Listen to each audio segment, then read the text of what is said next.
लेकिन मैं 24 का लोकसभा का चुनाव लड़ने की मैं घोषणा कर चुकी थी, लेकिन गंगा के लिए कुछ महत्व नहीं रखता अब मेरे सामने, सिर्फ गंगा महत्व रखती है। और मुझे लग रहा है कि मेरे मन में कोई खोट थी, जरूर खोट थी, जो मैं 2014 का चुनाव लड़ गई, क्योंकि मैं 14 में मना कर रही थी कि आप चुनाव लड़ाएंगे तो जो गंगा की धारा मैंने, गंगा के कार्यक्रम की जो धार मैंने बना दी है वो भोंतरी हो जाएगी, और वो सामाजिक अभियान से ही बना दी थी, हमें कुछ नहीं चाहिए था, वो सारी बिगड़ गई सरकारीकरण हो जाने के बाद में। तो इसलिए मैंने कहा कि इसलिए राम जन्मभूमि आंदोलन इसलिए सफल हुआ क्योंकि सरकारीकरण नहीं हुआ इसका। तो मुझे 2 साल चाहिए और संगठन का और सरकार का सहयोग चाहिए, ये मैंने संतोष जी से कहा।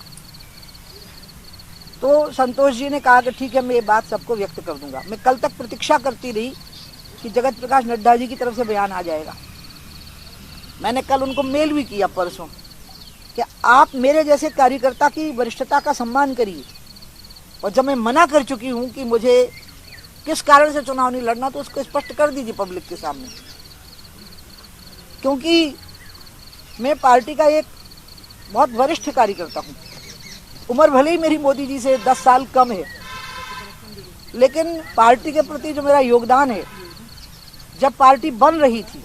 84 से पार्टी बन रही थी, 2 सीटों से यहाँ तक आ रही थी, उस यात्रा में तिरंगा आंदोलन, घुसपैठ के खिलाफ आंदोलन, राम जन्मभूमि आंदोलन, यहाँ सरकार बनाने की चेष्टा, ये सब काम मैंने बहुत मन से किए, बहुत ताकत से किए। तो एक ऐसे व्यक्ति के आत्मसम्मान का ध्यान रखना होगा पार्टी को। मैंने जगत जी को परसों मेल किया कि ये, क्योंकि मैंने एक अखबार मुझे बहुत प्रिय है, मैं उसका नाम नहीं लूंगी, मध्य प्रदेश का, उससे मैं व्याकुल हो गई थी, तो मेरा फोटो उन्होंने लिखा कि ये साध्वी जी व्यथित हो गई हैं। नहीं, मैं बिल्कुल व्यथित नहीं हूँ, मैंने मना किया है कि गंगा का काम मेरे लिए सर्वोपरि है अभी, और वो 22 जनवरी को मेरे मन में दृढ़ता आई है, और वो दृढ़ता इतनी पक्की है कि मैंने रामलला को मिली हुई माला अर्पित की है गंगा जी को। जो रामलला को मत्था टेकते समय पुजारी ने एक माला मेरी तरफ फेंक दी थी, उस दिन भीड़ बहुत थी रामलला के दर्शन करने के लिए, वो माला मेरे हाथ में आ गई और वो मैंने गंगा को अर्पित की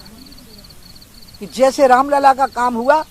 दृढ़ निश्चय के साथ अशोक सिंघल की, मेरे दृढ़ निश्चय से गंगा का काम होगा, और इसके लिए 2 साल पर्याप्त थे। ये बात मैंने कन्वे कर दी। मैं चाहती थी कि पार्टी ही इसको कन्वे करती, जैसा 19 में अमित शाह जी ने मेरा बहुत सम्मान रखा था। जब मैंने कहा चुनाव नहीं लड़ना, गंगा का काम करना है, तो अमित शाह जी ने पार्लियामेंट बोर्ड में स्वयं घोषणा की, और फिर वो छपा कि ऐसे बहुत कम लोग होंगे हमारी पार्टी में जो टिकट के लिए मना कर देते होंगे। दीदी ने कहा है तो हम उनका सम्मान करेंगे, और इसलिए उनकी इच्छा का हम आदर करेंगे।